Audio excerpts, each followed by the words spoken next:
votes they're trying. Well, they didn't.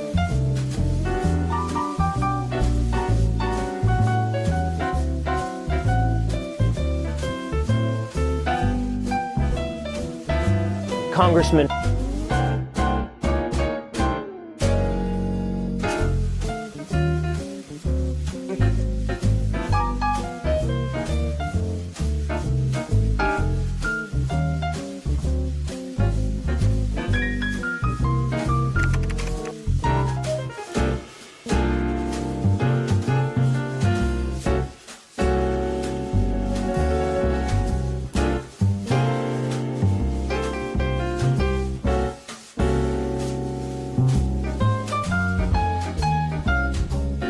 Talk about the poll, and then I want to talk about another thing.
Welcome to the Tim Black Show, folks. My name is Tim Black. What's up? How y'all doing? We in the building. Tim Black Show in the building, guys. Great to have you back here. We're doing what we do again. Once again, welcome. It's Monday, and the Tim Black Show is live on Facebook, YouTube, and X. Once it was up to the Tim Black Wolfpack, but first, let me acknowledge my moderators. My moderators extraordinaire, Black Mamba and the one and only Buck Bewley in the house, guys. Thank you. Thank you. Thanks, Buck. Thank Black Mamba. Thank you for what you do. Got the best in the business. I also have the privilege of having an amazing audience, an amazing support crew, better known as the Tim Black Wolfpack. Give it up for the Wolfpack in the house, y'all. These are my people right here. They stick with me through thick and thin, and we run down the news almost every day. Many days a week. Hope the volume's good. Hope everybody's cool. What's up, Cat Negrita? Ebony's in the house. I gotta get this right. I'm gonna say Tashi. I'm gonna go with Tashi. What's up, Tashi? What's up, Tobias and Wagi? Elizabeth in the house. Olivia J. How you doing, rude boy? Rude boy. Anthony McDowell's in the building, and Crom. Papono Shelley. Papa No Shelley in the house. Good to have you, M. Sparks. Arlene Chambers in the building. Thank you, Arlene. Good to see you as well. Welcome back to get your week started right here with the Tim Black Show. And we do it. The Informant Media. The Informant Media is in the building. Thank you, Informant Media. Bruce Newsom. Diamond G. Diamond G. This eye's tearing up. Yo. Black Mamba from the top ropes. Support the show and order your Tim Black TV Legacy mug. That's it right here, guys. That's what she's talking about. Don't get no better than that. That's the Legacy mug. $20 to your door. Go to timblackmug.com. Enjoy your free shipping, Johnsons. That's right. Thank you, Black Mamba. My sister.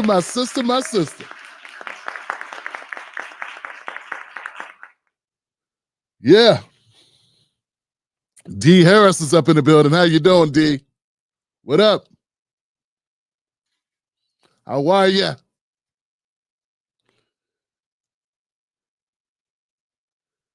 Yeah. You guys give me life, man, because I'm trying to tell you. What's up, Maid Premium Denim? What's cracking, Maid? Yo, check it out, man. I was, it's like, oh, man. Feeling a little bit under the weather, a little bit, I guess. It's like, I don't know if I'm ready to do it, man. Science is kicking in. I said, hey, what the hell? If it's meant to be, it's meant to be. I said, if it's meant to be, it's meant to be. It's bigger than me. It just flows through me. So, folks, what we have for you tonight is a smorgasbord of content. And the title is, They're Lying to Us. They're lying to you. And it's getting dangerous. It's been dangerous. But to instill the urgency that I find it, I think it's getting worse than it's been. I think it's getting worse, folks. Yeah. It's getting worse, folks. So we're going to go through that today. Look, we are here doing it, guys. Look, the Tim Black Show is what you buy. This mug, but also, if you're new to the whole Chat GPT, Claude, large language model, people using their apps online to find questions to answer questions, to discover things, to become smarter, faster, better at what they do. I'm working with a Venice.ai.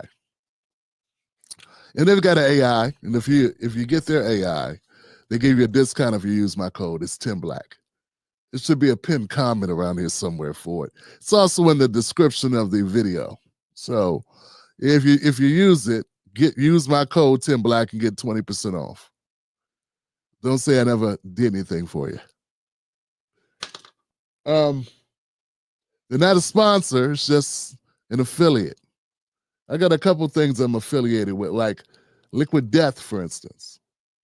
One of my favorite.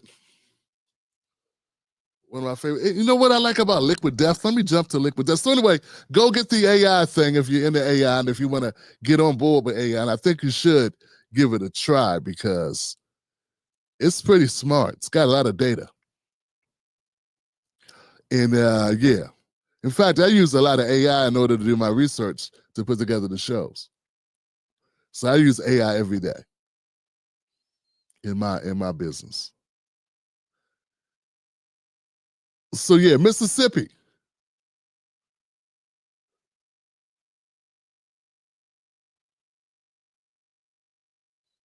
Now you're not being too pro. Mississippi said, can we rant about Carmelo? Allison Rodriguez, Texas tragedy. Allison Rodriguez, I'm not even familiar with that. There's a Ramirez. Are you talking about Ramirez? Did they come to a decision yet? Oh, they came to a decision with that? It is, okay, let me get this right. Allison, Case and Allison. The Case and Alice Ramirez, Joe Ramirez story. Did they decide something there? Hold on. I know that was in court. Did they come to a decision yet? Did they make a judgment? Did the jury make a judgment in the case? So Kaysen, Allison, Joe Ramirez. Okay. Kaysen Allison murder trial, accused killer said he wanted slain Texas teen on life support. Ooh, okay. I'm going to send him to the hospital. It punctured his lung. Medical examiner reveals photos from Joe Ramirez autopsy. Okay, so they're in day 4. Okay, so it's not over, is it? Is it? That was 4 days ago. What's the newest? What's the latest, Johnson? You know, you gotta find out what the latest is. Excuse me, folks. This commenter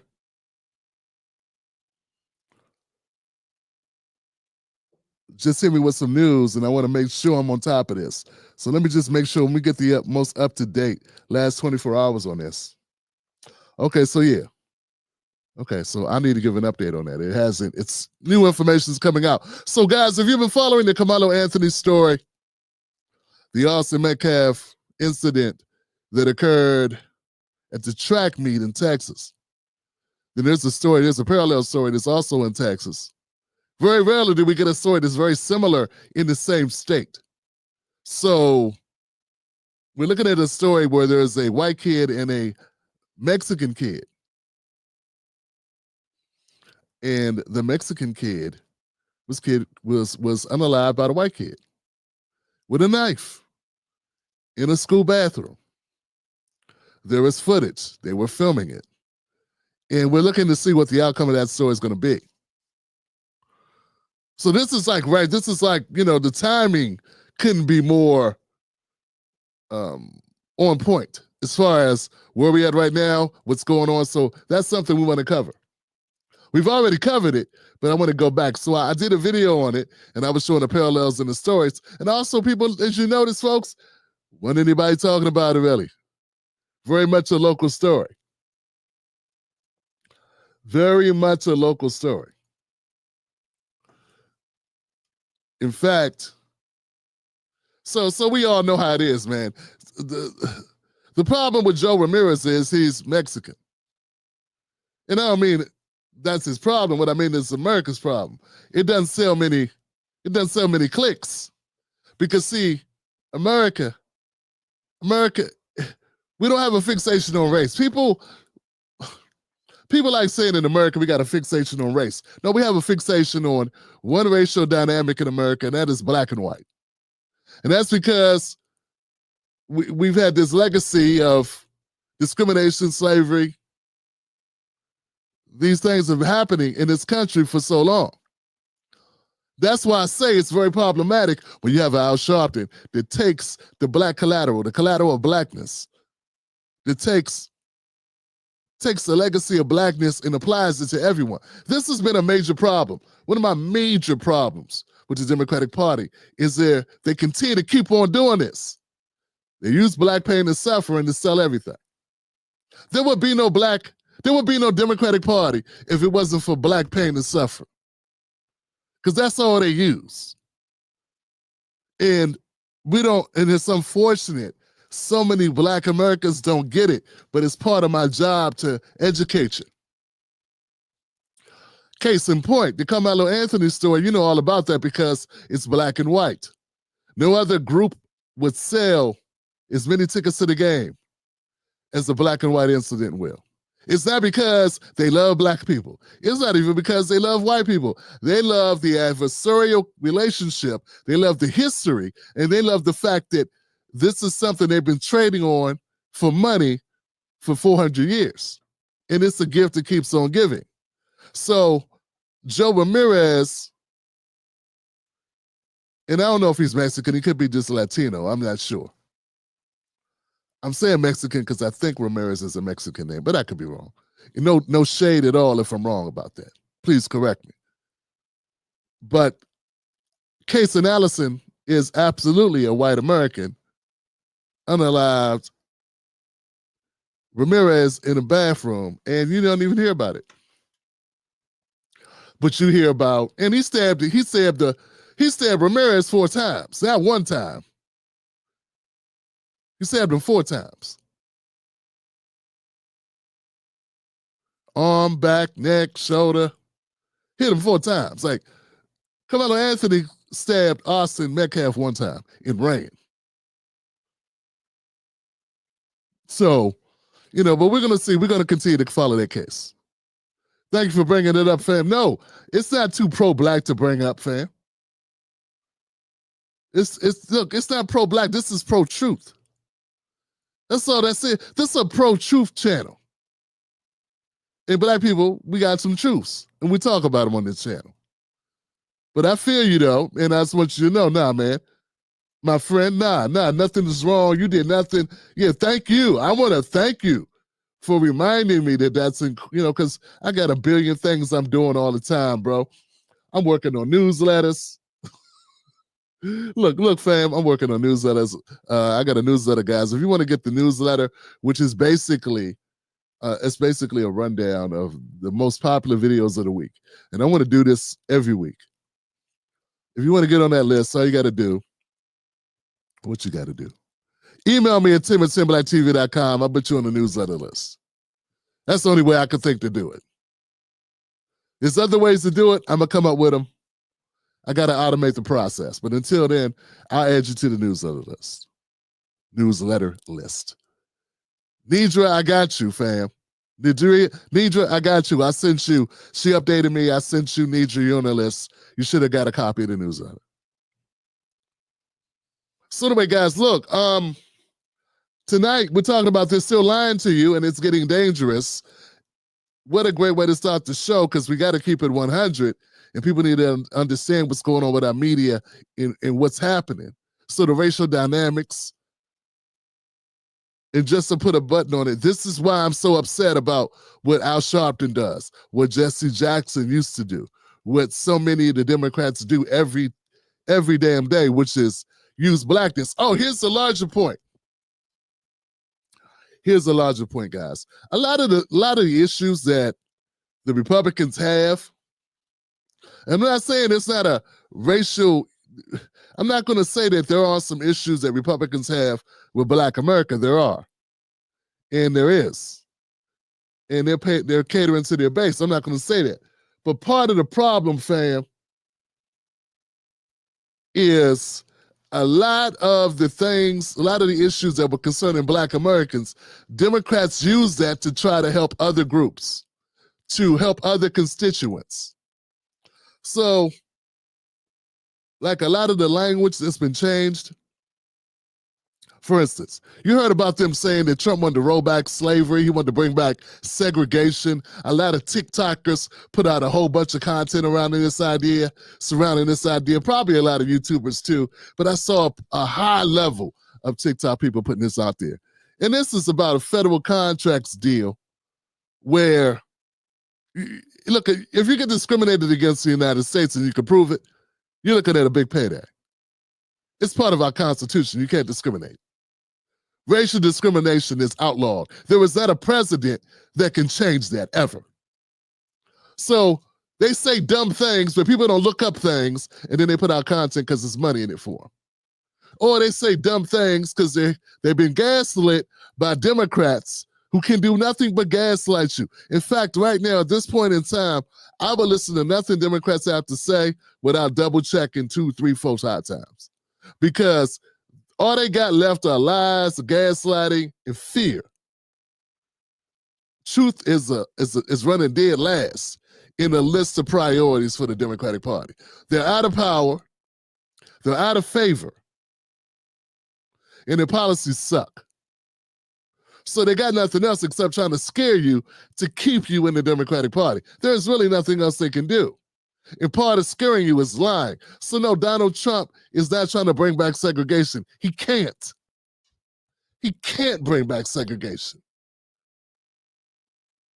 No person can sign an executive order that brings back segregation or slavery or human trafficking.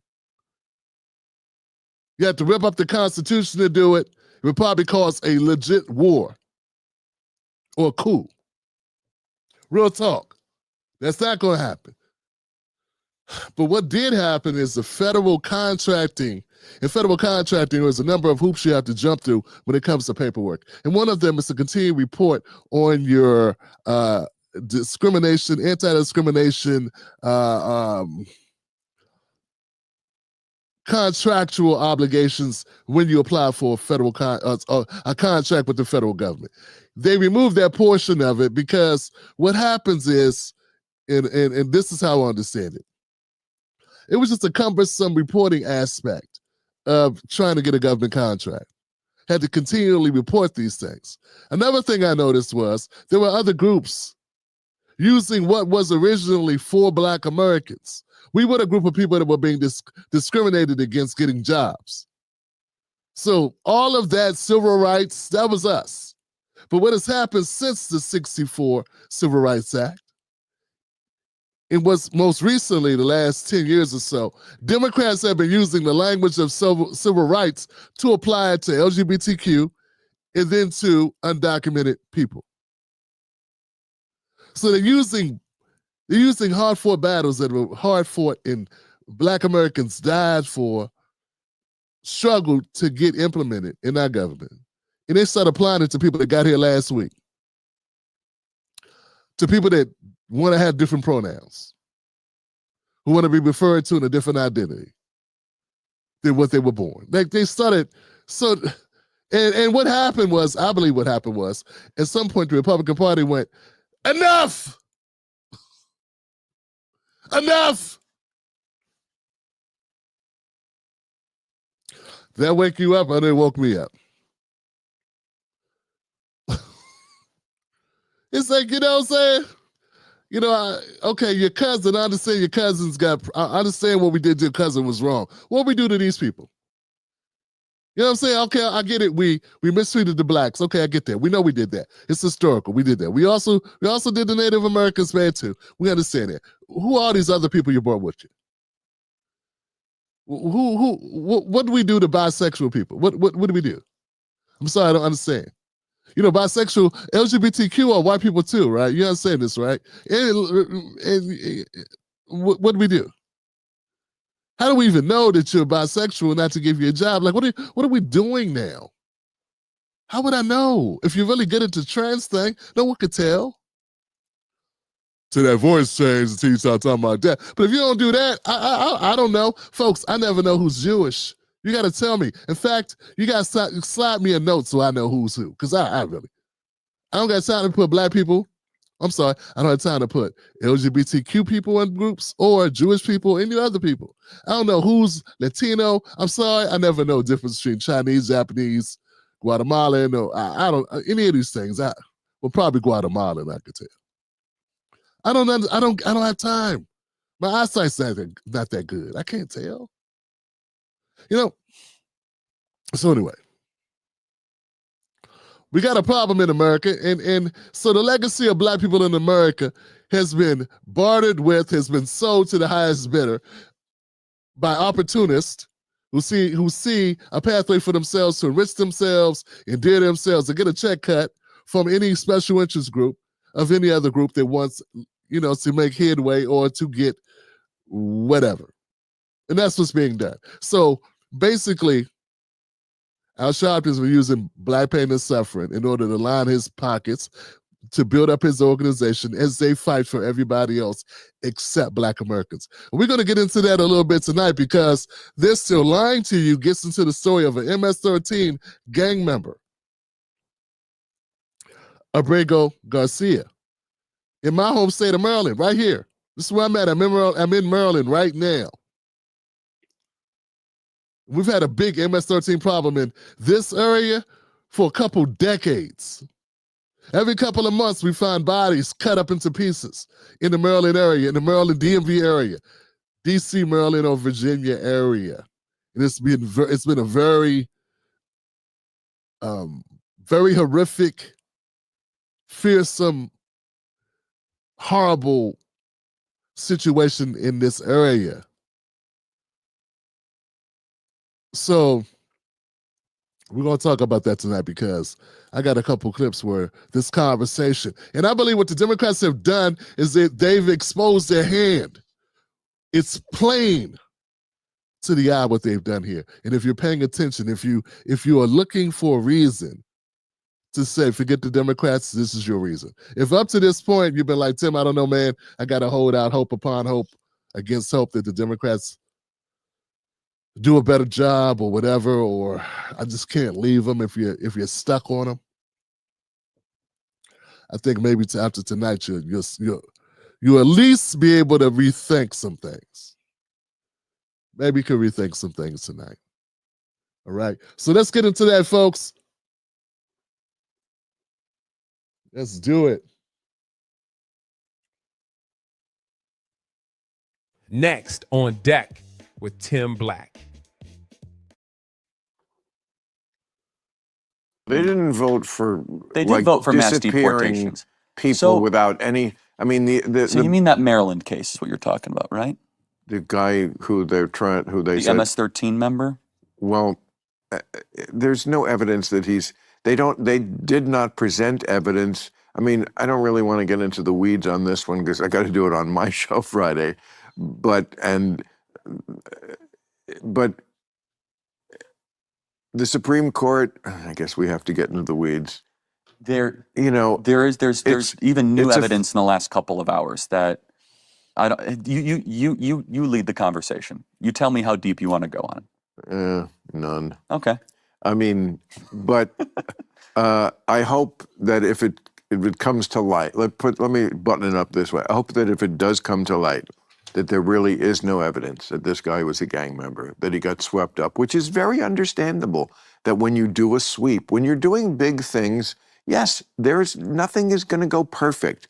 But if it does come to light, I would hope that some Republicans have the spine to say, yeah, that's not right. This guy should not be there. I mean, the Bill of Rights, it's pretty clear that you can't just disappear people without any sort of trial. Well, but sorry to interrupt. And deportation is not the same thing as sending someone to a prison.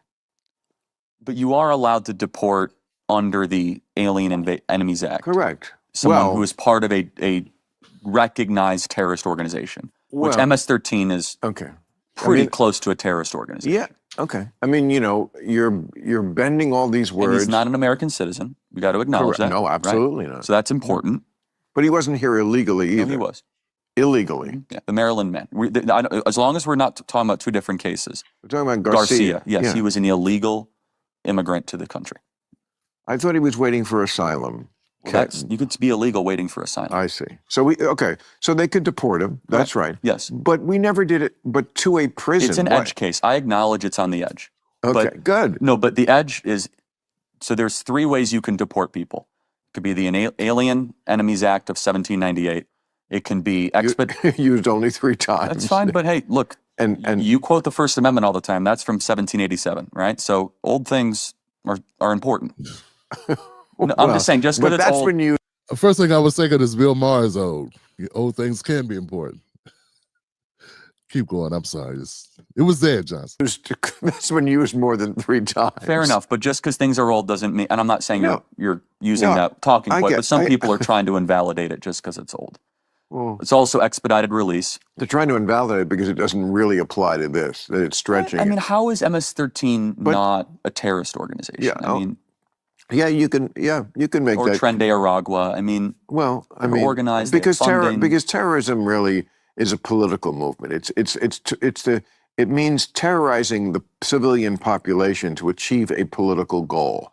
These guys just want to grab your locket. This is It's a little more than that, though. a lot more than that. Look, well, they Okay, so that's the backdrop of it, So Bill Maher and Charlie Kirk were talking about it on his show, the Club Random. And that's sort of like the basics of what we're talking about with Abrego Garcia. And it's gone further than this. It's gone not much further. It's to the point now where we had a senator out of Maryland, Van Hollen, that went down to El Salvador because we did deport Abrego. And now we got folks that are very concerned about Garcia. They're saying Garcia should never have been deported. Well, he should not have been deported to a prison. And you know what? I'm going to say, yeah, you're right. I believe he should not have been sent to El Salvador to be imprisoned. Now, if he's sent to El Salvador, which I believe is his home country, okay, whatever. Him being deported, I don't think is the issue, or it should not be the issue. But what should be the issue, I guess, would be that he was imprisoned in El Salvador without being convicted of being whatever they say he is. So now it's been a big fight, folks. People have been talking about this story for the last 3 weeks or so. It's been everywhere. And one of the problems I had with the story is that they keep saying this story, keep doing this story. They keep showing this story. Everyone's debating this story, and they're doing it in front of Black Americans. And I have a huge problem with that. It should be a problem for them doing it in front of Americans, period. You should be upset about it because our justice system is so unjust that any conversation about prisons, about how we adjudicate, for Democrats to act as if America has a great record of treating its own citizens well.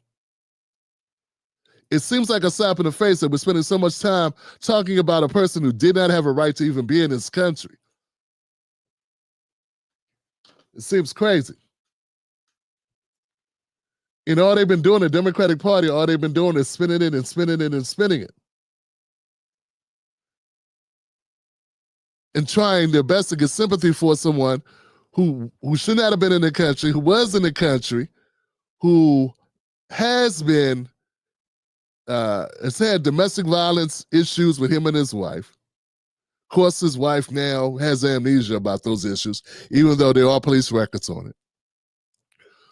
Who does have tattoos of MS-13 on his body, which is basically all they need when they pick you up and they see that you've had these tattoos. They come up with this decision.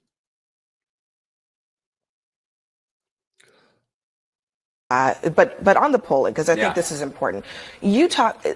Okay, let's talk about the polling, and then I want to talk about another thing you mentioned, which is the optics of it. But on the polling, because I think this is important. He's right. Trump has his best favorability on the issue of immigration broadly.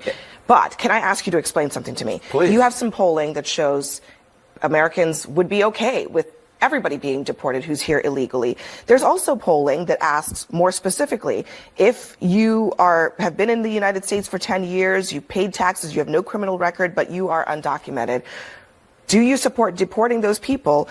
63% oppose that. So how do we even make sense of these numbers? Yeah, sometimes it's so interesting. You poll the public, and it turns out the public can hold conflicting views even within themselves, right? And it's part of my job to figure out, okay, where do they actually feel on the overall immigration picture? And I think it's important to note, as we have mentioned, is that Donald Trump's net approval rating on immigration is actually positive, which is very much unlike his first term. If you ask, are we on the right track or the wrong track when it comes to immigration policy, the plurality say that we're on the right track, which is very different from where we were just a few months ago under Joe Biden. So, yeah, you see those polling and you see it's conflicting. It kind of actually reminds me a little bit of the gun control debate, right? Where you say, oh, my God, 90% background checks. And then, of course, you look at ballot measures in places like Nevada and Maine. And then when it's actually on the ballot, it's basically 50-50. In my opinion, on this particular topic, what we're really talking about and the metric we should be looking to is, do people like, when they ask, do you like what Donald Trump's doing on immigration?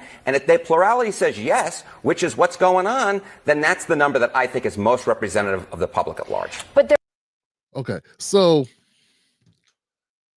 what I believe happened is this Abrego Garcia issue, this person who was deported to El Salvador, is this become like part of the argument for Trump's immigration reform policies?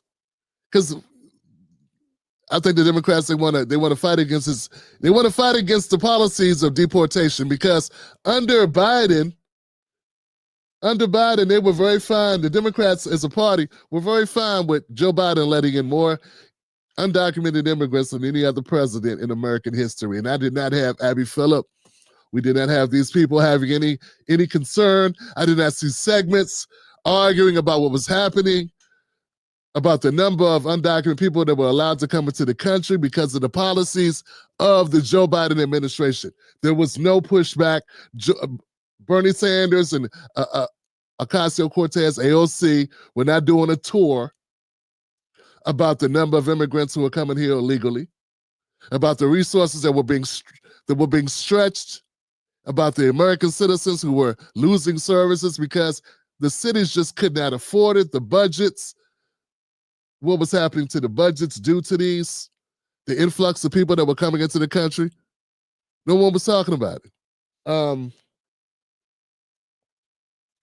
So this now gives the Democratic Party an opportunity to say, hey, now we get to demonize what Trump's been doing with the deportations. Look at this person who's been deported. He should not have been deported. Not only was he deported, no, he should have been deported, but he was deported to a prison in El Salvador. So now we can demonize Trump and try to bring down his favorabilities, his favorable numbers, right?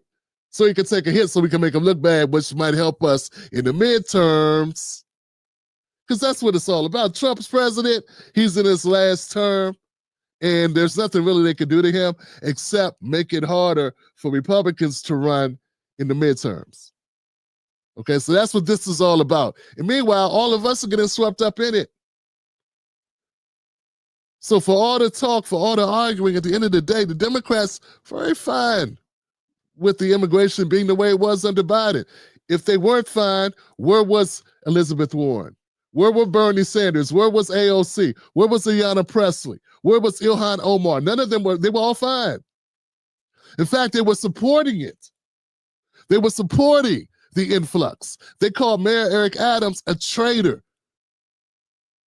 Brandon Johnson in Chicago, the mayor of Chicago, he fell in line after bucking for 2 seconds. He folded like a lawn chair. He quickly got in line because he saw the way the wind was blowing and what the Democrats wanted and what they would do to you if you try to oppose the influx of immigration that was coming across the border. So the Garcia case in my state of Maryland here has become the backstop for Democrats to say, hey, see, we told you Trump's policies on immigration are bad. What they're doing is wrong. And these are not American citizens, but we love them. This is something that Mays cooked up. So remember, what's important is I'm about to play this clip. Remember, we're talking about a person who was not an American citizen, who was here illegally. We're talking about somebody who was an MS-13 member, gang member.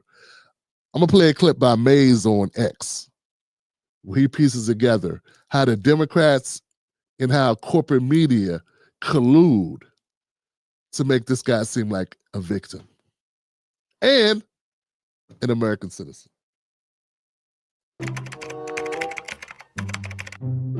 A Maryland man thought to be wrongly deported. Maryland man Kilmar Abrego Garcia. A Maryland man wrongfully deported. A Maryland man who was mistakenly deported. The Maryland man that was detained. The Maryland man mistakenly deported to a prison in El Salvador. They're not even trying to bring back a Maryland man. He's a Maryland man. Maryland man. The Maryland man. Maryland man. Kilmar Abrego Garcia, the Maryland man. The Maryland man. Maryland man. The Maryland man. The Maryland man they shipped to El Salvador. The Maryland man who was sent to El Salvador. This man from Maryland. A Maryland man. The case of a Maryland man. The Maryland man. Maryland man. Maryland man. Maryland man. That Maryland man. The case of the Maryland man. Maryland man. Kilmar Abrego Garcia, that's a Maryland man. The Maryland man. This Maryland man. The Maryland man. The Maryland man. He had no intent of returning the Maryland man. A wrongly deported man, Maryland man, I should say. Kilmar Abrego Garcia, a Maryland father. Kilmar Armando Abrego Garcia. That's the Maryland father. Maryland father who had been deported. There's this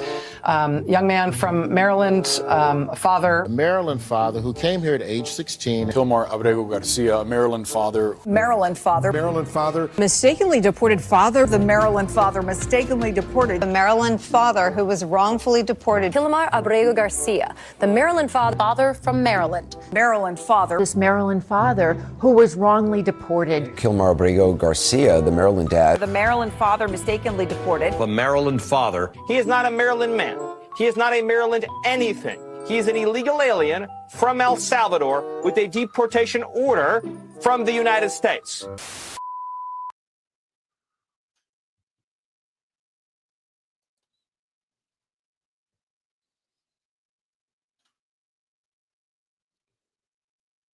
The levels at which they will stoop.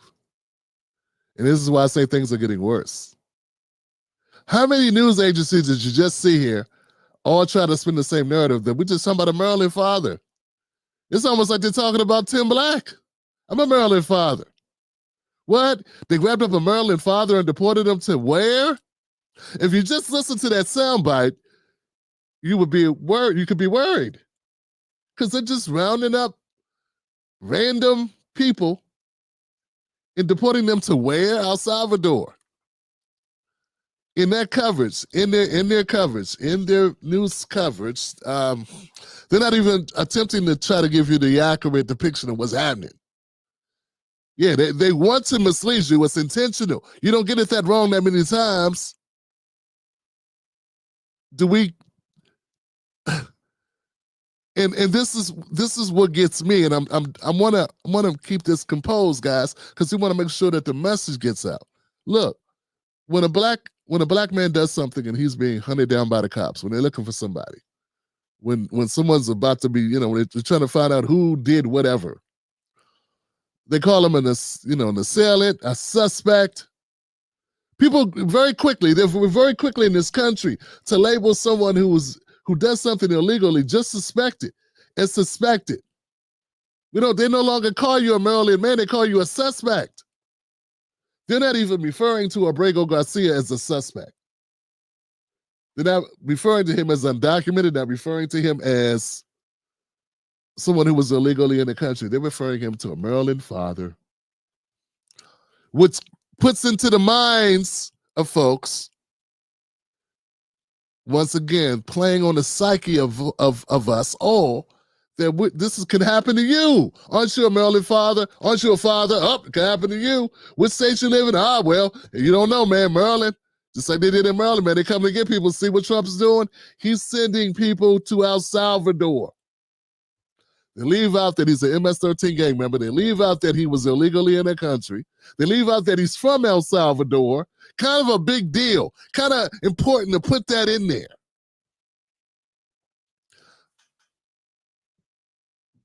Not only that, we got state senators.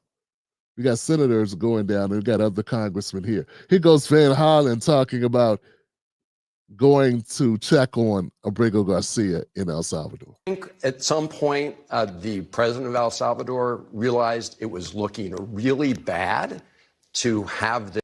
I think at some point, the president of El Salvador realized it was looking really bad to have this this person who had been absconded from America, from the streets of Maryland, in one of their prisons. Absconded? You mean deported? Someone that was deported, he had a deportation order. We have deportation orders. He was ordered, just like you have, just like anybody can have an order for contempt of court, to have a warrant for their arrest. A deportation order is the same thing. But instead of arresting you, they deport you.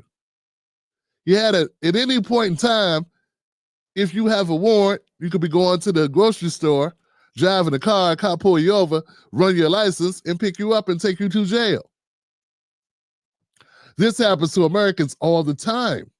Constantly, thousands of people are picked up off United States streets and sent to jail.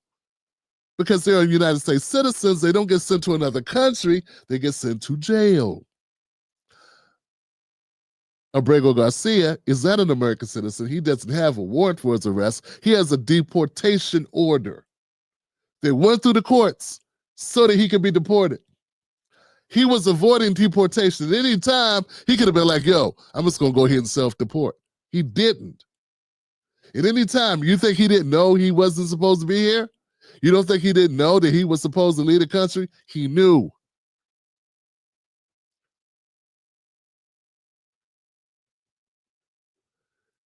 And Van Hollen here is making all the excuses in the world for him.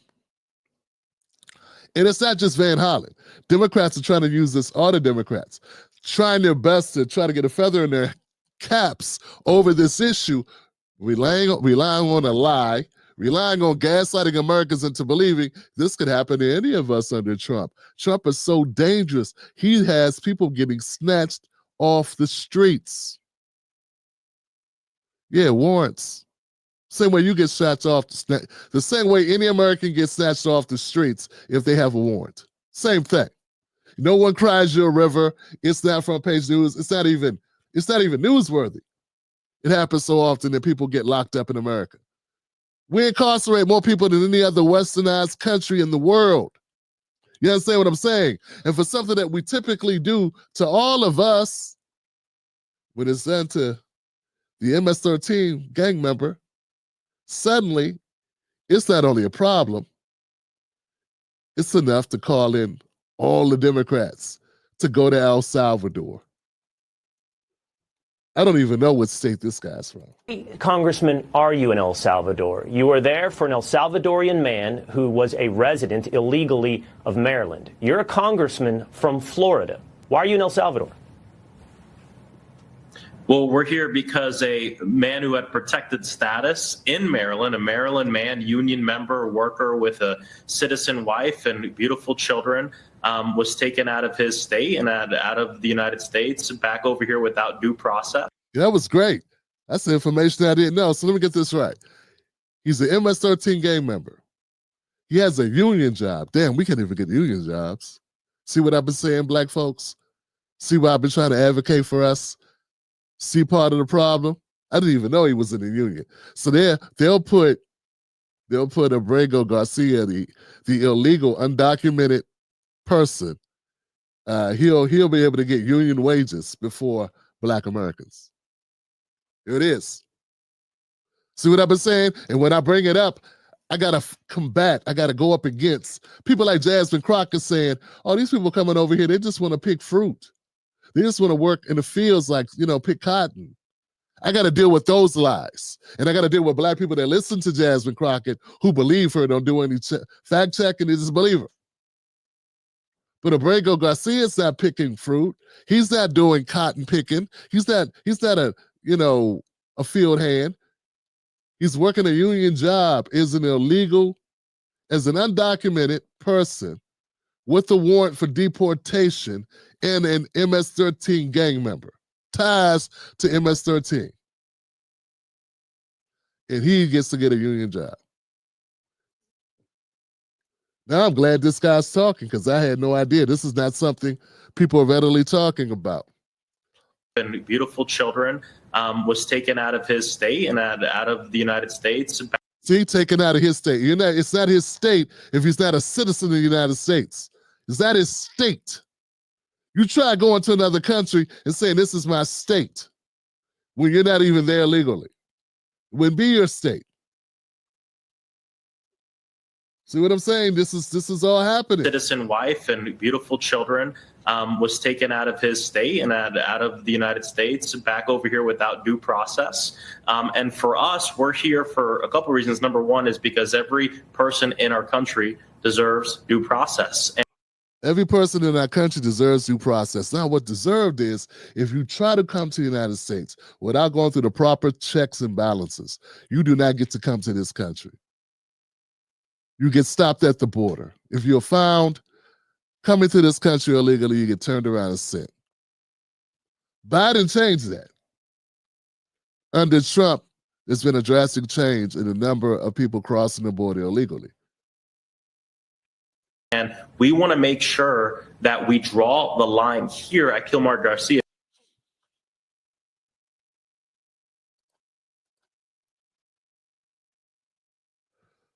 So as we look at this story, it's playing out that the Democrats are using this story to go after Donald Trump, but something way worse is happening. And I want to try to get something out of it. My goal, because I can't control what the corporate media is lying about. I can't control how they're trying to spin it. All I can do now is try to use it to educate you guys, because we got congressmen all across the Democratic Party trying to get in on this because they think it makes Trump look bad. But I want you to take a look at what's really going on. The Democrats are showing right now what they really care about. And what they care about is now Black Americans. And they don't care about Americans in general. Because if we really cared about, if Chris Van Hollen from Maryland, senator, if he cared about what was going on in our prison system, he'd be so busy working on behalf of American citizens, he would have no time at all to be in El Salvador, trying to find out if this one person should be in El Salvador in prison, in the country he's from, or if he should be in some other country, Brazil or someplace.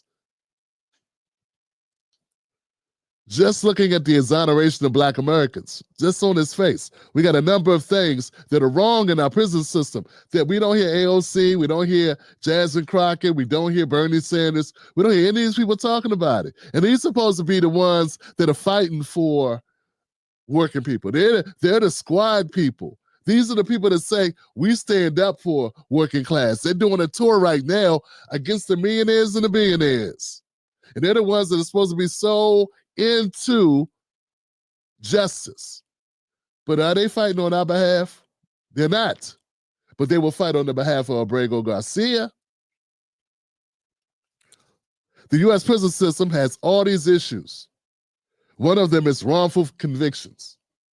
What about the wrongfully convicted U.S. citizens right here in America, sir? What about people that are hurt in our prison systems? What about the overcrowded facilities that cause deaths right here in the United States? No concern at all. They're talking about the conditions of an El Salvadorian prison. Have they talked about the conditions of Maryland prisons? Have they talked about the conditions of U.S. prisons? The overcrowding? The high risk of death in custody? What about the deaths in custody? Not talking about that. As of August 2022, the National Registry of Exonerations documented over 3,200 exonerations since '89.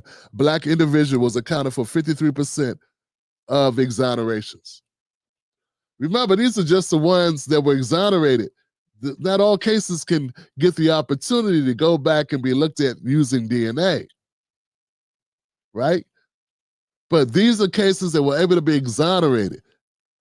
53% of those cases were Black Americans. And what I'm saying is, we have Congress people, we have Democratic Congress people that are making a big to-do about Abrego Garcia. We got so many problems with our justice system that they could take a look at if it was about justice. That's all I'm trying to do is paint the picture and fill in the gaps and show to you, prove to you that they don't really care about justice, they care about a talking point.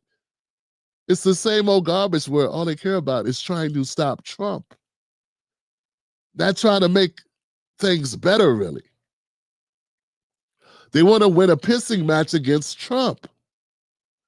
But it's not about justice, because if it was about justice, they care about systemic issues in our criminal justice system that impact Black Americans and white Americans and all Americans, but particularly Black Americans. Wrongful convictions stem from police misconduct, framing, deceptive interrogations, cross-racial misidentification, biased pretrial decisions. Black defendants are more likely to be detained pretrial, increasing pressure to accept plea deals.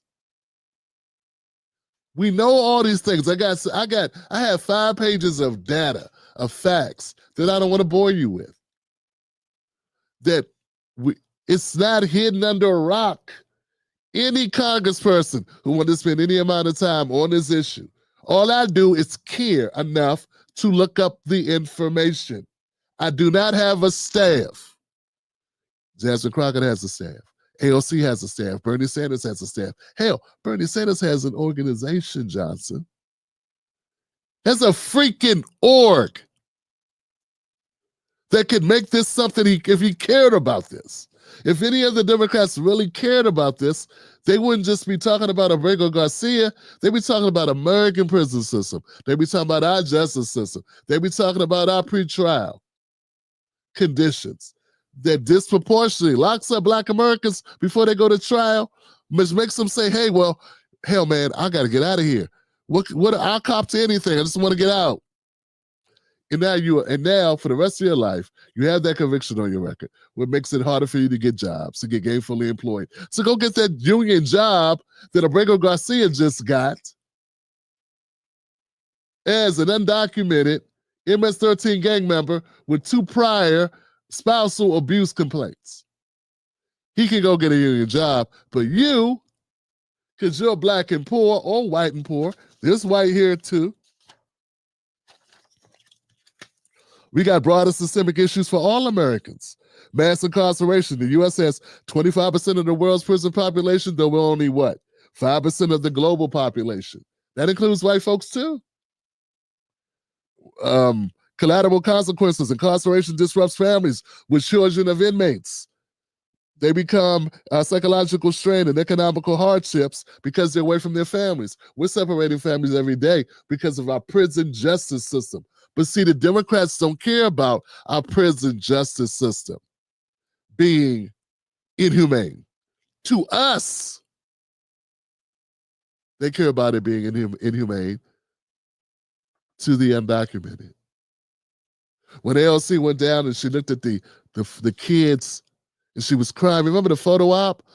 She was crying because kids were in cages. We got American kids in cages all over this country. We have American families being broken up all over this country. And the only reason, and no one cares. Well, I'm not going to say no one cares. People care. The family definitely cares. But how much help is given to them? How much focus is put on those issues? Very little. So I've been hearing for the last 3 weeks the story of Abrego Garcia. And every time I hear it, my blood boils because I'm aware of these statistics. I'm aware of what our prison system is. And instead of taking this story and at least taking it and saying, well, you know what? And remember, I'm someone who believes he should have been deported. I don't know about deported to the El Salvadorian prison, but he should have been deported. That's what the warrant was. No one cries if you have a warrant. Anybody watching the Tim Black Show right now, if you had a warrant for your arrest, who would cry for you outside your family if they came and got you and locked you up for it? Nobody would. That's exactly what happened to Abrego Garcia. No one cared. He keeps saying he's got a family. He's a dad. He's a father. He's married. So what? You have a family? If you have a family and if you're married and you also have a warrant, who cares about those things? They come get you and they take you to jail. This is all this story is about. The only issue that I have with this story is that he was deported to El Salvador prison. He could have been deported to El Salvador just after prison. But once in El Salvador, they can do whatever they want to do with him. And if the FBI investigation, if the paperwork on Abrego says he's MS-13, then the president of El Salvador and the justice system of El Salvador, his home country, can decide to incarcerate him. Because they have a no BS policy. They've been trying to clean up that country that was overrun with MS-13 in Agua, Trinidad Aragua gangsters, murderers, extortionists. And they clean up that country because they have a no tolerance policy. So whatever El Salvador decides to do with people that are affiliated with gangs is up to El Salvador.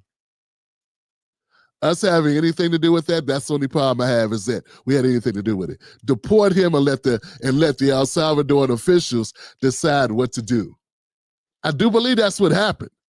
I don't think America sentenced him. How can we sentence someone in El Salvador in prisons? We can't.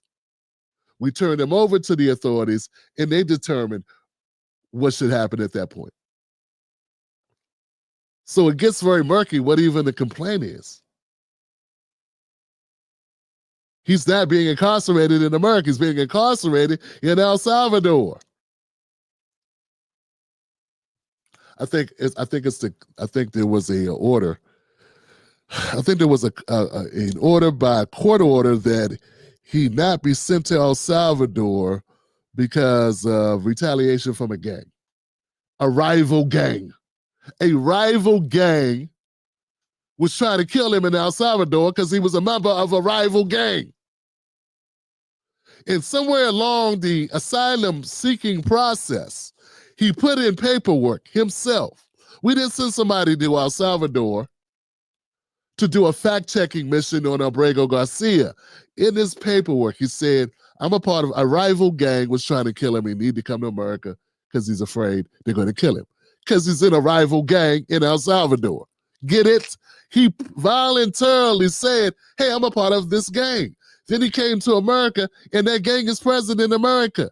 The MS-13 gang, which he already admitted to being a part of, affiliated with, is in America as well. So when they're talking about it, when they're talking about this issue, they're leaving out so much. The big slap in the face, folks, is that we have a criminal justice system that needs a lot of work. And instead of Democrats being focused on repairing any of that, instead of that being the focal point, in an effort to stop Trump's rising poll numbers on the issue of immigration, they went and made this person, the MS-13 gang member who's undocumented, they made him the poster child for how bad our criminal justice system treats undocumented people.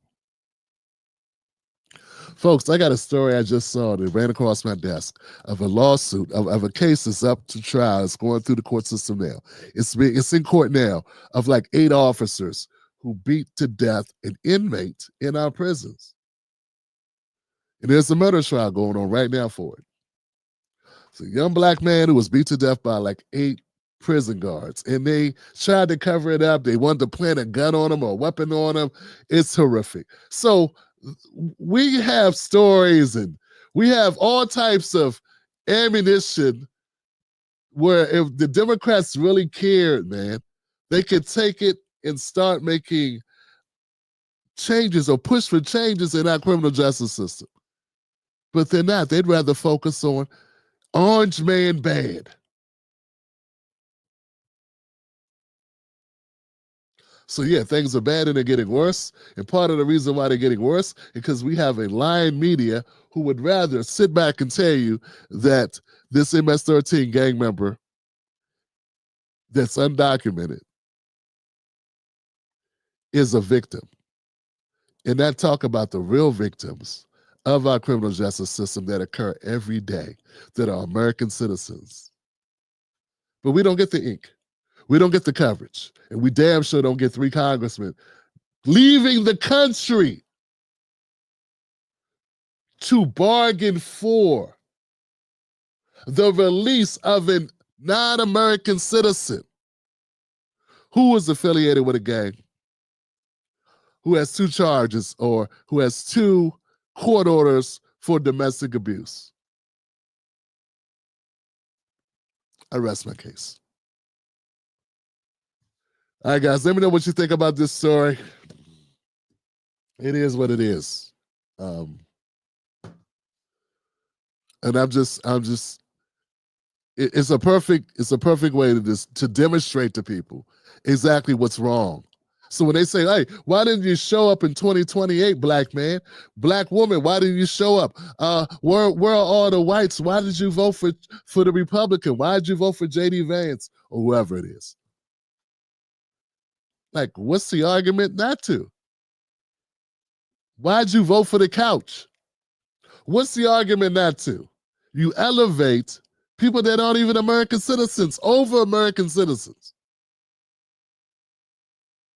And then you say, we need to save democracy. Man, if the Democrats are the only hope for democracy, democracy is done.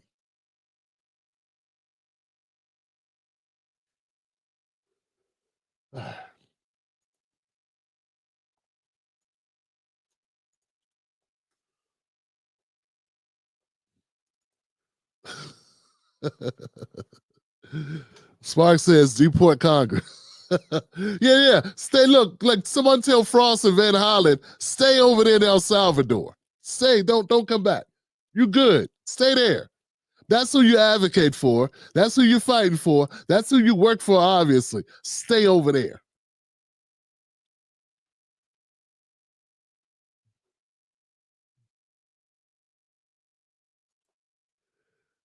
Boy, I bet black people feel like used toilet paper. Yeah, how could you not? If you pay attention.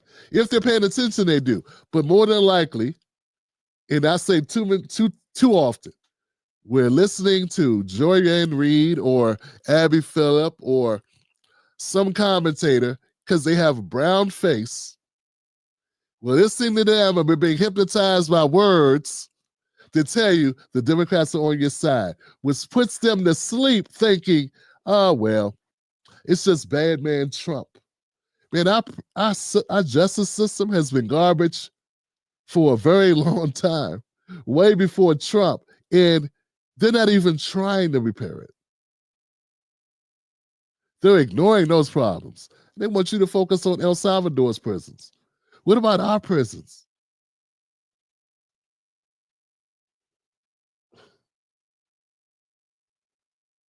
Words. Aretha Bayard says, I see your platform growing in the near future. Well, we'll see. We'll see it. Hopefully, if it grows, then we can stay on top of stories like this, because I would love, folks, I would love to have researchers and folks help me put together this information. I mean, I'm telling you, man, the things I'm looking at here, the prison overcrowding, fam, the scale of the incarceration, the prison, like you could just pick an area that's so horrific to cover, from the exonerations to the overcrowding to the deaths in police custody. You just pick one, Johnson. And we're talking for Black Americans and all Americans. The numbers of all Americans is horrific.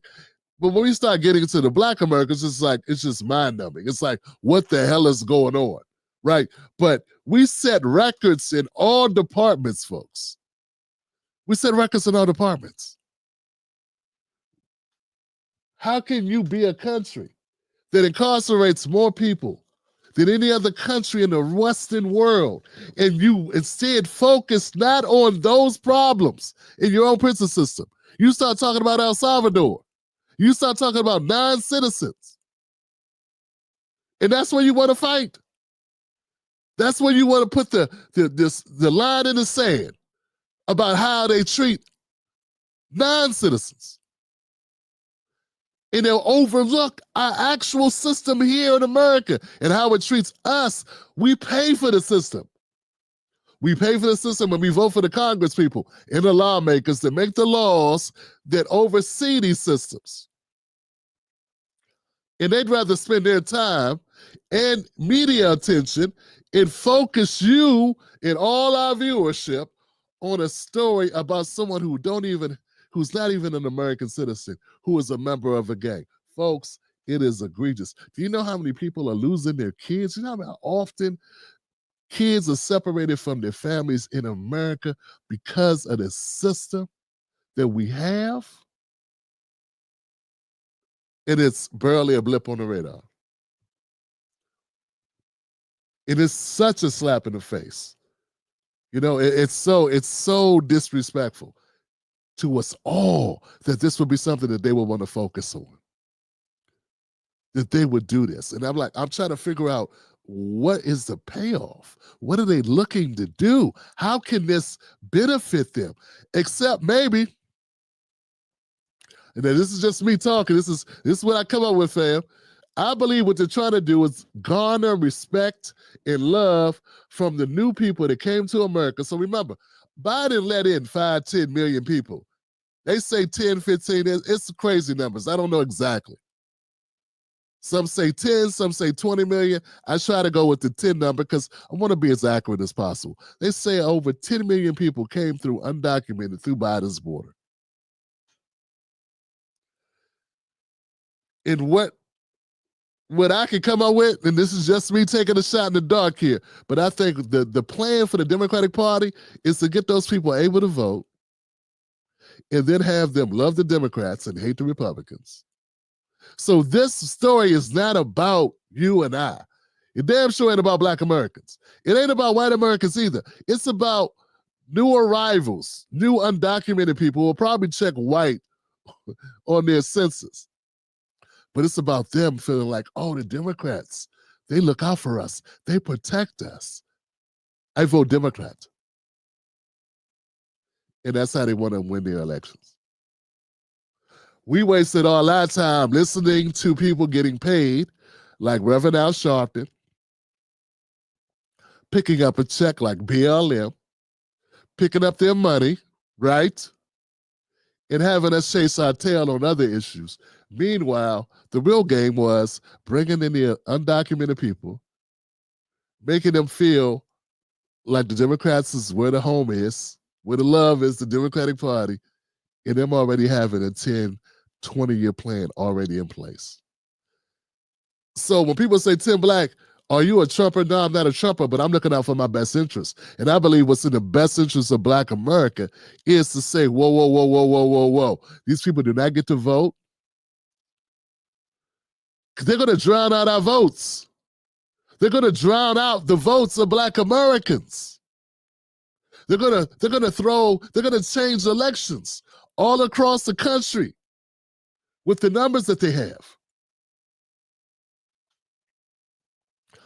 And if you think I'm wrong, tell me what you think the end game could be. What reason do they have? Because it's like mind-numbing. It's like, what could possibly be the upside of fighting for a person that's undocumented in your country when you have a prison system that's so horrible? I can see taking this story and saying, okay, let's focus on our prison system. That's because I care about Americans. They don't care about Americans. What they want to do is send a message to undocumented people that are newly into the country. When we get you your voting rights, who is the party that you want to vote for? Just go down the line and hit D, baby.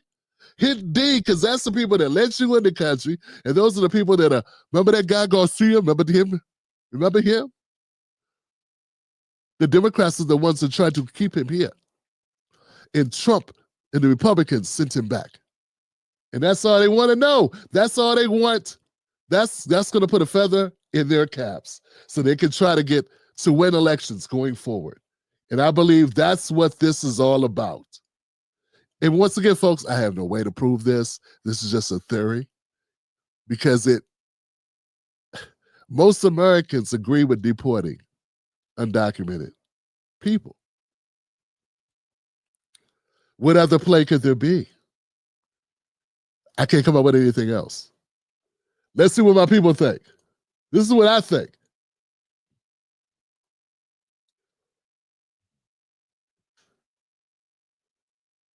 True Seeker says, I don't know what True Seeker says. It said they know Black Americans are onto them now, so they need new people for the plantation. Yeah, I agree with that. Very true. But not all of us are onto them. Just go to TikTok. Just go to some of these sellout. And I hate to say it, man.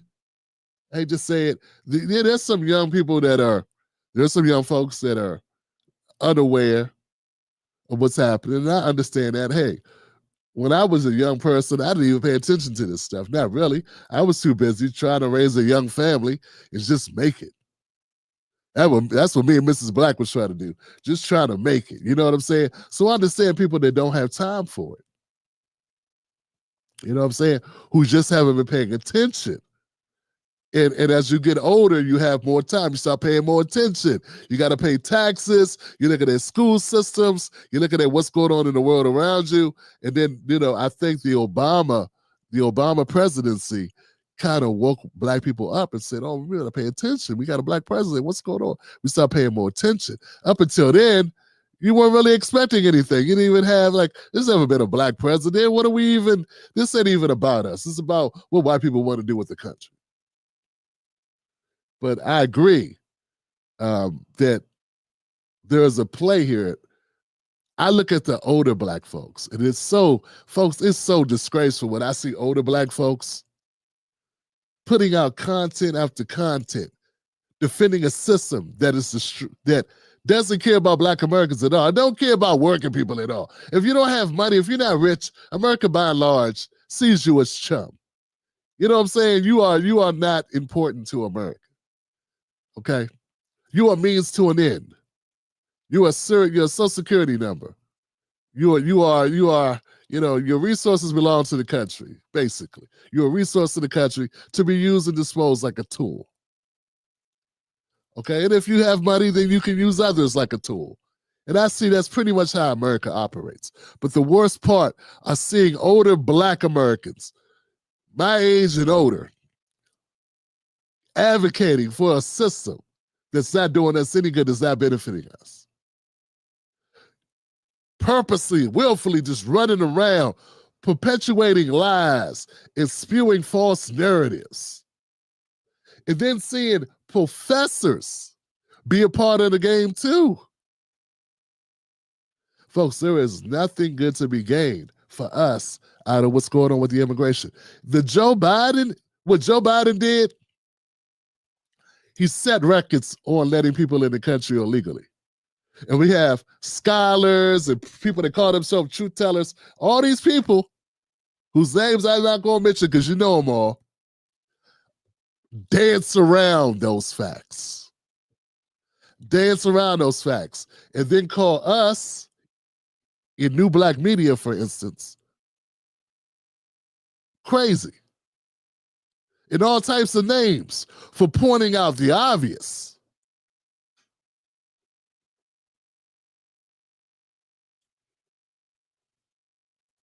Elizabeth says, I don't think you're wrong. Thank you, Elizabeth. I'm glad you see it. That you're not delusional. I'm glad you get it, Elizabeth, because we have a number of people who just don't get it. Like I said, we have an opportunity to take a look at our prison system. Hey, let's take a look at it. This is perfect. Our prison system is trending.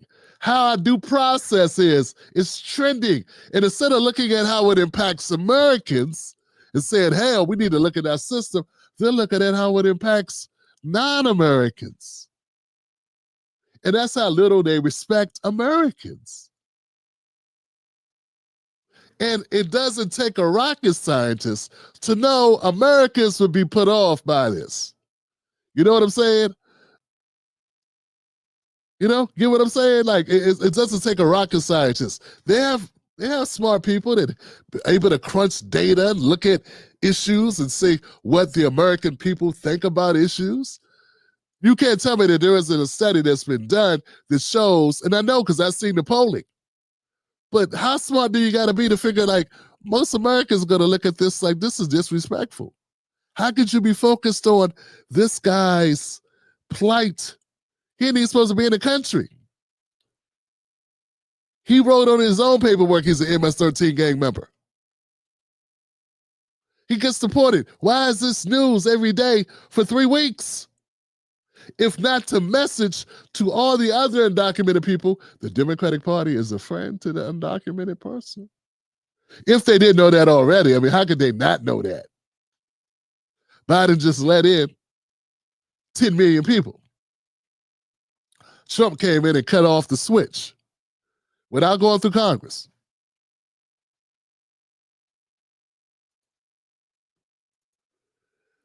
The Democrats are literally attempting to replace the Black American vote. Exactly. In our last opportunities, one of our last opportunities is to work with Donald Trump. And I'll say it, is to work with Donald Trump for that one issue alone, folks. And I'm not saying I'm not even going to say that Trump is doing this for the best interest of Black America. I'm not saying that. I don't care what his best interest is. I don't care what his motivation is. I'm telling you, that in itself is enough for us to work with Donald Trump.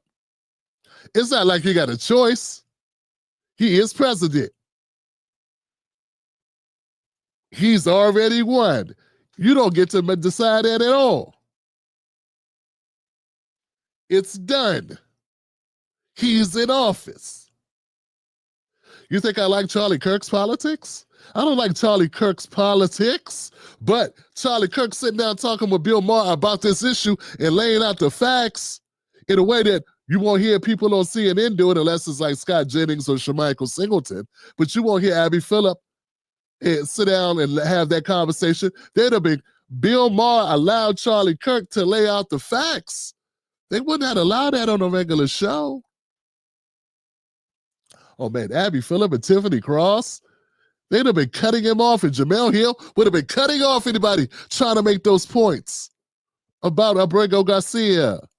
They'd have been getting loud and getting, all types of, theatrical and animated. Tiffany Cross would have lost her mind, jumped out her chair if you said that undocumented person was a gang member who shouldn't have been in this country at all anyway. She'd have lost her mind. She'd have started talking about how Black people are treated, how Black Americans, and this reminds me how Black Americans are treated, and Black people this and Black people that, and you can't tell me that, and you gotta, they would have went down to Angela Rao. Oh my God, they'd lose their mind if those points are made somewhere else. So it's not about liking the messenger. It's about, I gotta use anyone who's making the message known. Whoever it is. You think I like Steve Miller's politics? You think I'm a fan of Steve Miller? Work for Trump? No. But he's saying the truth on this particular issue as it pertains to immigration. Steve Bannon. Am I a fan of Steve Bannon? No. But you know what Steve Bannon is doing? Steve Bannon is telling the truth about the immigration aspect, for probably vastly different reasons. Meanwhile, we got Democrats lying, calling this guy a father, an innocent father wrongfully abducted off the streets of Maryland instead of what he is. Do you think they would call, if Tim Black had a warrant for driving on a suspended license with an open bottle, and they came and got Tim Black right now, do you think there would be a line of people talking about, oh, Tim Black, the father, Maryland father and husband, abducted off the streets of Maryland? I'd be like, nah, that ninja got locked up. He had a warrant for the drinking with the... But not Abrego Garcia. Not him. He had a warrant, and we haven't heard the last of it. It's been everywhere for almost a month now. It's been on CNN, MSNBC, Newsmax, ABC, CBS, Face the Nation, Meet the Press. They've been discussing it in the halls of Congress. Jasmine Crockett was just on. Where was she? Jasmine Crockett, this is her. Jasmine Crockett was in tears.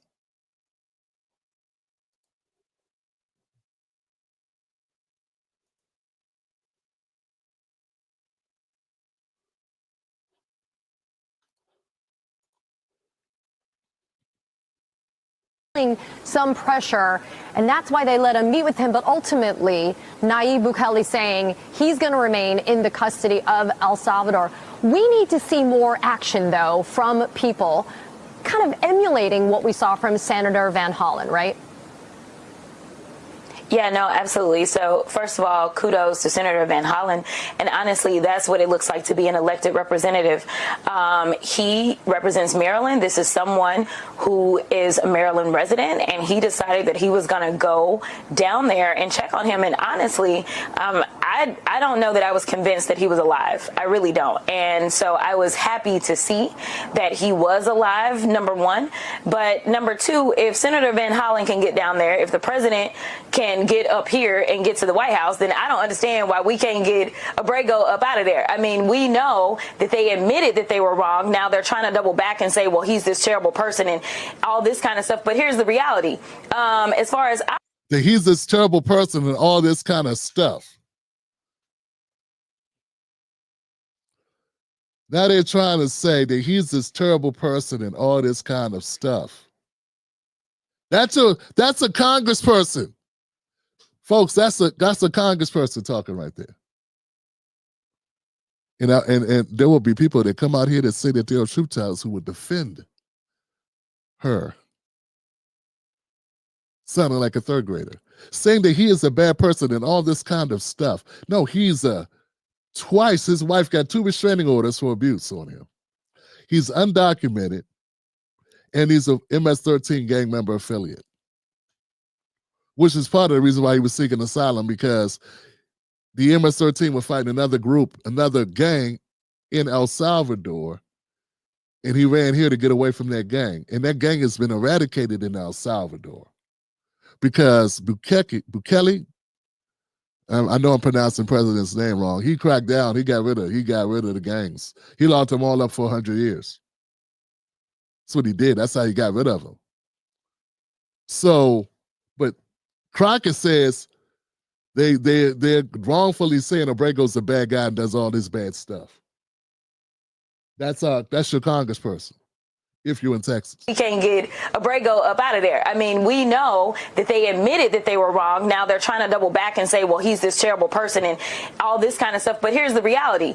As far as I'm concerned, he's a lot less criminal than the person that's sitting in the White House. Because last time I checked, he doesn't have any criminal convictions. I don't even think he has any outstanding cases.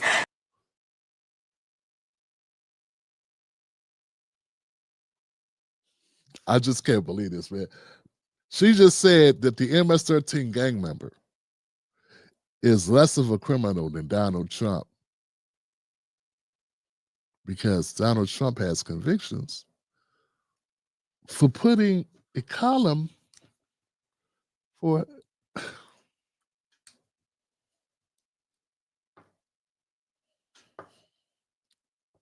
the way that Stormy Daniels' payment was recorded in the ledger.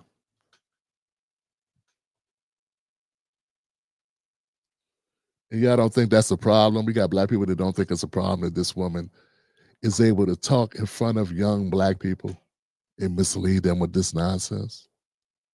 Is that a problem? Is that a problem, Roland Martin? Is that a problem that this woman is able to mislead black people into thinking that this is good? Well, we already know. You agree with it. You and Al Sharpton and all the rest, they all agree.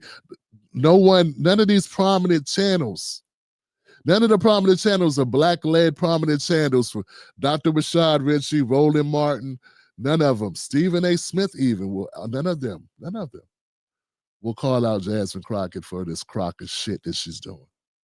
None of them. I'm concerned, he's a lot less criminal than the person that's sitting in the White House. Because last time I checked, he doesn't have any criminal convictions. I don't even think he has any outstanding cases versus the guy that still had cases pending when he was sworn in on January 20th and also has 34 felony convictions. So listen, I don't want to hear anything from the Republican Party about how they're trying to keep us safe when their fearless leader is actually the biggest criminal thus far that we have seen, because I haven't seen anybody with a rap sheet that looks like the president's. So I want to exercise.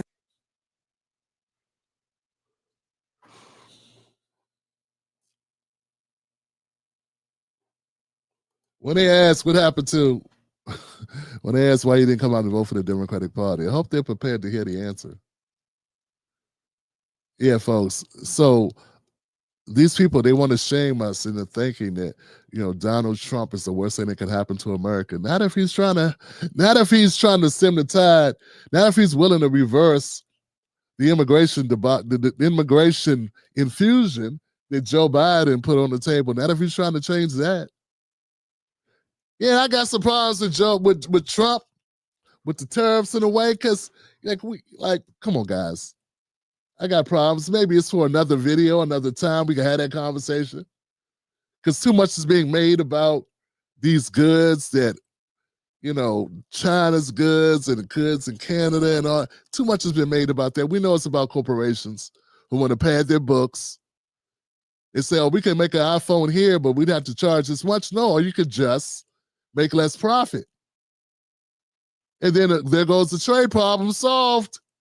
All it would take was some corporations to be willing to make less money and stop benefiting and pimping off of slave labor. That's all they would have to do. And they're like, no, you can't expect us not to use slave labor if we got it. I mean, come on, black people, you understand that. That's why we had you guys. You can't expect us not to use slave labor. Slave labor is available. Come on. That's exactly what the corporations are saying. That's exactly what Trump is saying. So now we got to slap tariffs to try to mitigate the fact that if Trump really wanted to fix the problem, I think what he'd do is he'd go after those corporations that were doing business outside of the United States. Just go after them. There you go. And then if you really want to do some damage on the immigration thing, once again, go after the corporations that are hiring undocumented people. Like this union, for instance, that has union workers that Abrego Garcia is employed with without being an American citizen. That's a job that an American citizen and foundational Black Americans should occupy that job and raise his family using that job. Take care of his family and kids. As an American citizen, not an MS-13 gang member who's undocumented, who should not be in this country, with 2 restraining orders from his wife for spousal abuse. No. So I got my problems with Trump on certain areas. But hey, he's the only thing between us and rampant immigration that accelerates the displacement of Black people in this country. Trump is the only thing standing between us and that. You really don't think Kamala Harris was going to stop the influx of immigration? When they asked Kamala Harris what she would do different than Biden, you don't think she knew that the immigration issue was a problem? She knew. She said, "There's nothing comes to mind that I would do different than what Biden did." And one of the main things Biden did, folks, one of the main things he did was open up that border. So you could let them say what they want to say. And you know what? I don't care if anybody says, "Oh, Tim Black, you are a Trumper." I don't care anymore because you don't care about Black people. So what's going to happen now? What you going to do? They already won't bring me on their shows. When's the last progressive show that brought Tim Black on? What's the last progressive audience? Even my friends don't even talk. Even the people that I brought on that helped them get their message out years ago, even they don't F with me. So it doesn't matter. The gloves are off. Donald Trump is the only thing standing between Black America and being totally displaced by undocumented people across the southern border. That is it. That is all. Anybody who's worth the price of their microphone, the price of their internet connection, any commentator, any black commentator who's not on that, who won't say that, does not prioritize black Americans. Folks, it's that simple. And I will go a step further and say any commentator who won't say it doesn't care about white Americans either, because that, my friends, is a working class issue. There you go. That's how you bring together. That's how you bring together the working class. Because if it hurts black Americans, we are what? We are the working class of America. It hurts working class too. And anybody unwilling to say that is a person not looking out at the best interests of working class Americans. You understand what I'm saying? Point blank. Donald Trump is the only person on the ballot. And I have to throw Dr. Cornel West in there too. And I got to throw Jill Stein in there too. He was the only person on any ballot. Claudia De La Cruz, I throw her on there too. Trump was the only candidate on any ballot. And y'all know I rock with Dr. West. And it hurts me to say it, but it's true. He was the only candidate trying to do anything about immigration, to stop the flow of illegal immigration in this country, who was willing to run on it. Forget what you say privately to friends in a text message or in a private conversation. He was the only candidate willing to do that. Out of all the candidates, don't you let these people shame you into cutting the throat of your own children. Don't you let these Democrats and progressives shame you into turning your back on your kids' futures. That's what they want you to do. You got to live with that. You got to live with what you enabling them to do. They're having you go get the switch for your own kids. They're having you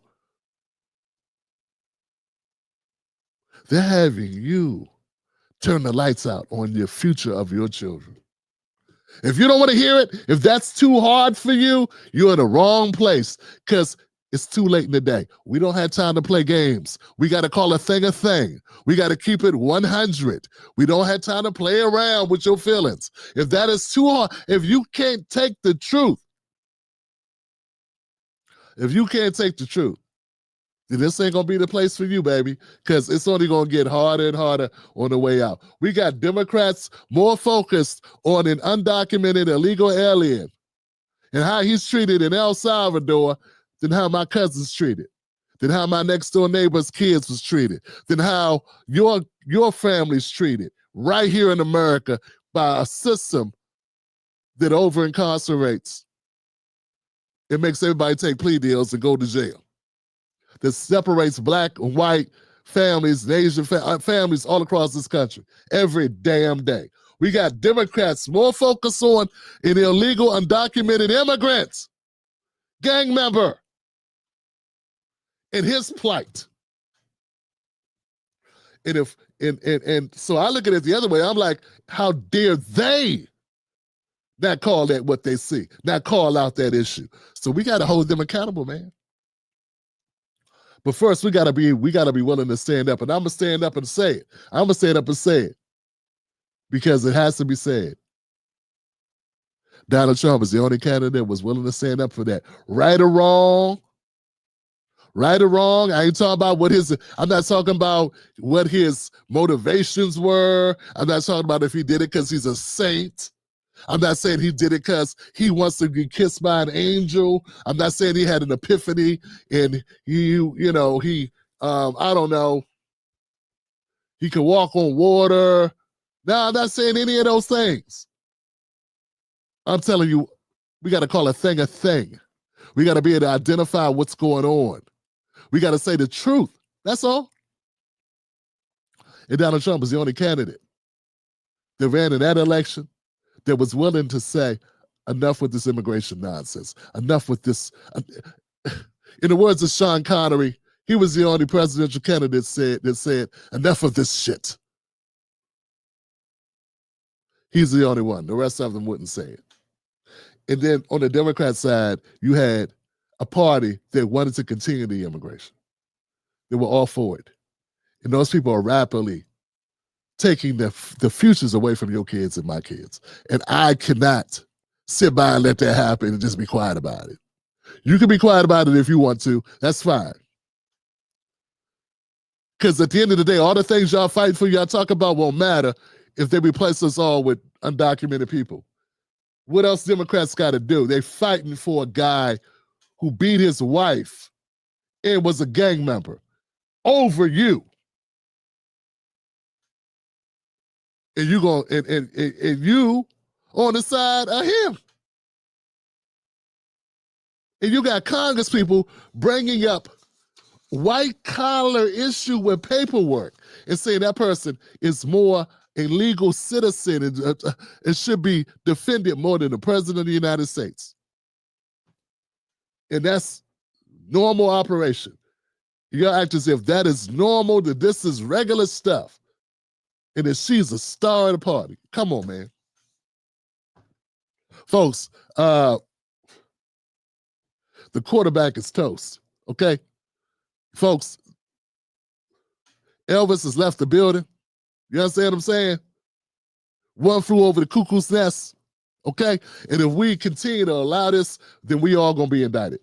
We all got blood on our hands if we don't speak up. So I'm speaking up. I'm on the record. Let all the channels know. Let all your networks know. Let them all know. Tim Black is telling the truth. We're taking the gloves off. We're letting it be known. Time to be unafraid. Time to be bold. Time to tell the damn truth. Trump is the only one that was fighting for any of us on this topic. And this is the topic of the next 10 years. This will decide if black people come or go, if black people are going to be made a viable group in this country. This issue right here. Dr. Clyde Anderson said it 20 years ago. This is it right here. We right here, right now. And nobody else gives a damn about this issue. And Trump may very well be the last president that's standing between us and the overflow of undocumented or new Americans. You understand what I'm saying? This is it. This is all. That's all. All right. That's all I got, guys. Let me know what you think about this segment. I know it's crazy. It ended up being the only story I'm talking about because, well, it's that damn important. It's that important to me. I hope it's important to you. Let's go to comments, fam. Once again, we got Black Mamba supporting the Tim Black Show by going to timblackmug.com. Getting you a mug that says it all here. It's politics for the people, y'all. Politics for the people. That's what we do here. We don't do politics for the Democratic Party. We don't do politics for the Republican Party. We don't do politics for the Green Party, or politics for the Libertarians, or politics for conservatives, or politics for progressives. We do politics for the people. That's a whole different thing. That's what we hang our hat on here. Politics for the people, guys. TimBlackMug.com. Go to jointimblack.tv.com. Tim's Take Live on Patreon. Find me on Patreon. My links are in the description. Become a member of this show. Black Mamba, thank you once again for giving a member out to a lucky person so that they can be up on what we putting down. So they can pick up what we putting down. Trust on Party Pass out of Sicker. Thank you, Trust. Paponea Shelley. New York City Democrats are now suing Eric Adams to stop ICE from going into Rikers Island and getting inmates. Is this really legit? No way New Yorkers support doing that, right?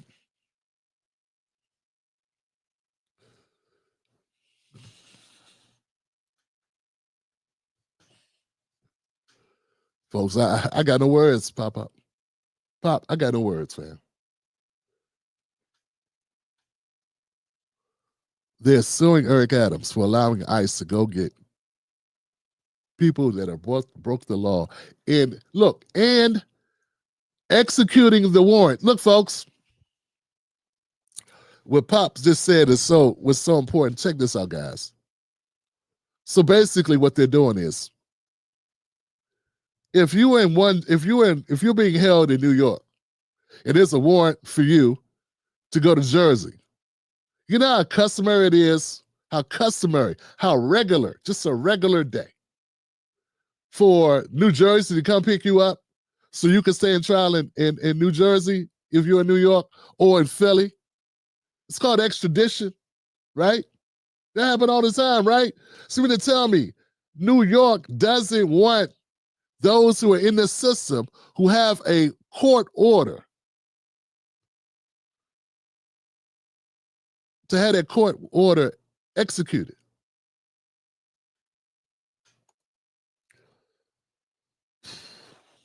If his own president doesn't want to release him into his own country, why are Democrats fighting so hard for him? Because, as I stated, Odell, I believe the Democratic Party wants to send a message to undocumented people and new arrival people that the Democratic Party is a party for you. I think the Democrats believe this will help them win elections in the future.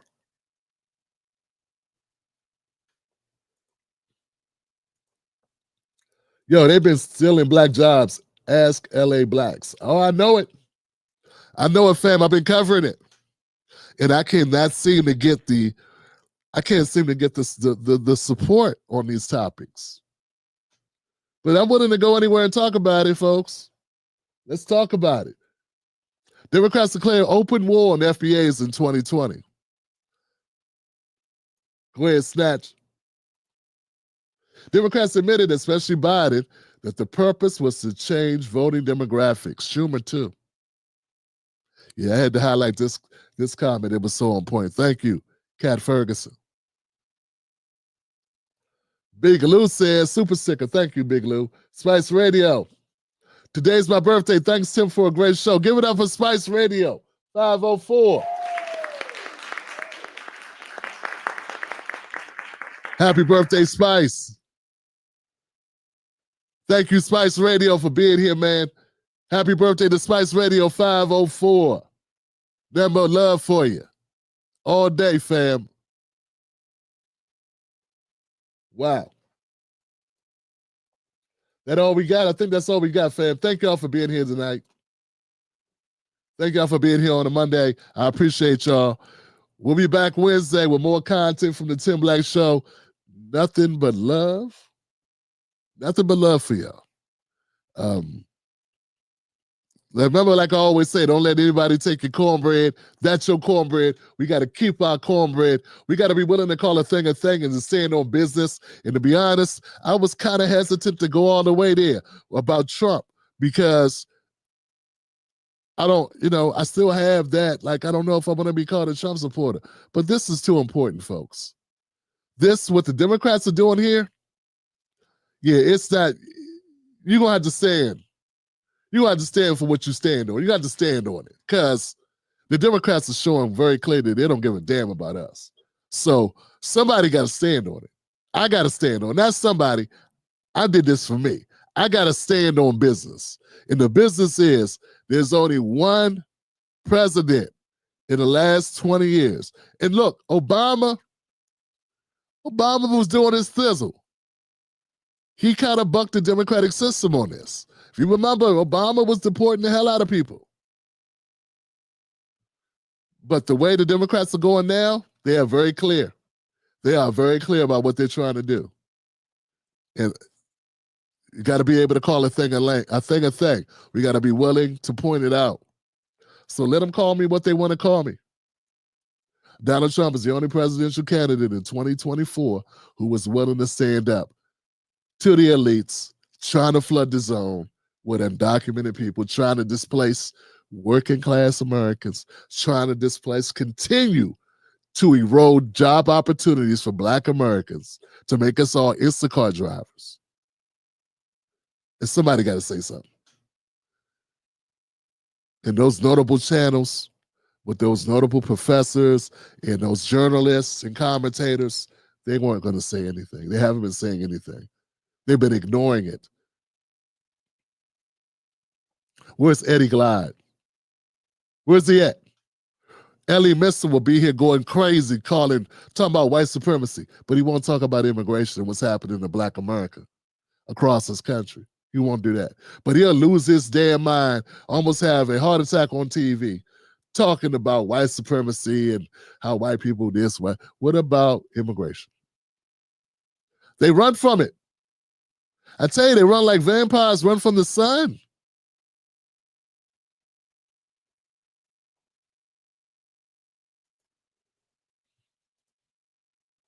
It's a shame how the Democrats are using these ratchet rappers, Glorilla, to entertain and distract. Absolutely.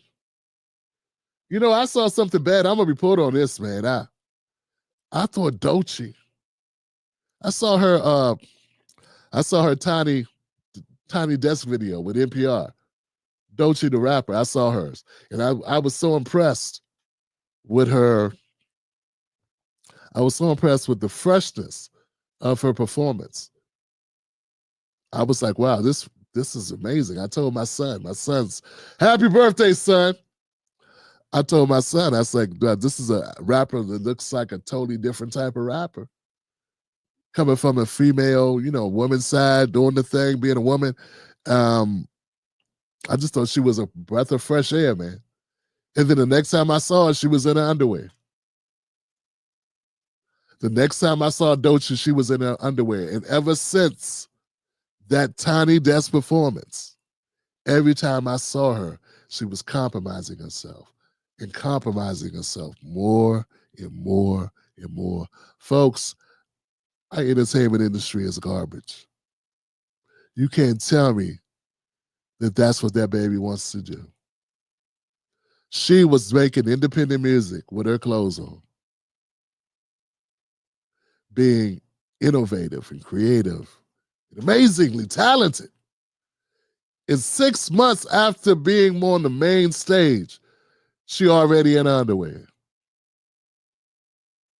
In the middle of the street, in her drawers.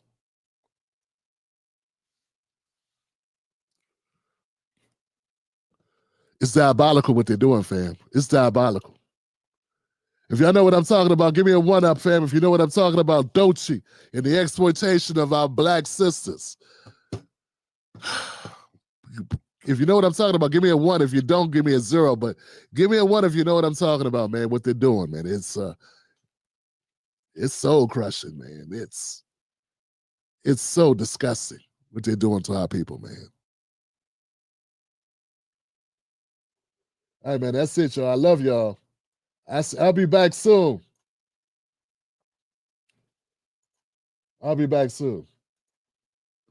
Have a good evening. Good show. Thank you, Harriet Mason. I appreciate you. Mr. Melody saw it. Mr. Melody saw it. Thank you, Mr. Melody. I had to comment on it, fam. I had to. Mr. Melody, Ebony saw it.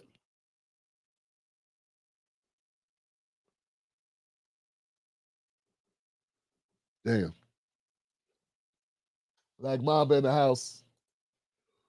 Jorge Purnell says 1, buck breaking. That's what I'm telling you, fam. Oh, God. Oh, y'all hear about Shannon Sharp? Man, folks, should I comment on Shannon Sharp tomorrow? I'm about to comment on it, man.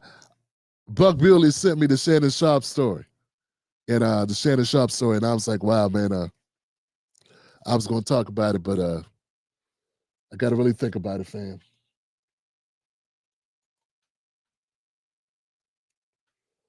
Mr. Melody said they got prostitutes walking around in their panties on Addison Road.